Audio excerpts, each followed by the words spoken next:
Friends, নমস্কার। চলুন দেখে নিই এই মুহূর্তে আপনার পার্টনারের আপনার জন্য কি ফিলিংস আছে। Thank you so much universe, thank you archangel Michael. এই মুহূর্তে আপনার পার্টনার আপনাকে নিয়ে কী ভাবছে। Thank you universe, thank you. এই মুহূর্তে আপনাদের দুজনে কারেন্ট সিচুয়েশন কি আছে। Okay, thank you. আচ্ছা, প্রথমেই বলে রাখি, আপনি যে ভয় অ্যাংজাইটির মধ্যে রয়েছেন, আপনার মনের মধ্যে যেটা কাজ করছে যে আপনার পার্টনার হয়তো আপনার সাথে আর কথা বলবে না, আপনার সঙ্গে এখন ওনার রিলেশনটা নেগেটিভ হয়ে রয়েছে, আপনার সাথে সম্পর্কের মধ্যে এখন তো একদম ব্লক করে রেখেছে। আমি যেটা দেখতে পাচ্ছি আপনার সঙ্গে কথা একদমই বন্ধ।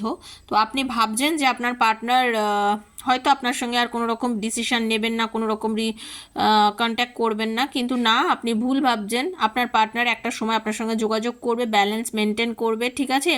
আপনার কিন্তু একটা সোল কানেকশনও বলা যেতে পারে। ঈশ্বর আপনাদের দুজনেরই স্বাস্থ্যোন্নতি করবে এবং দুজনের আপনাদের রিলেশনের একটা ভালো দিক আমি এখানে দেখতে পাচ্ছি, খুব পজিটিভ হবে।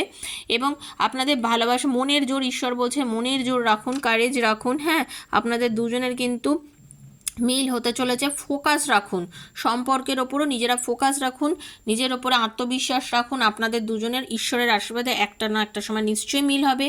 তো এটাই ছিল। যদি ভালো লেগে থাকে রিডিংটা, প্লিজ লাইক করুন, শেয়ার করুন, সাবস্ক্রাইব করুন আমার চ্যানেলটাকে। থ্যাংক ইউ সো মাচ বন্ধু, থ্যাংক ইউ।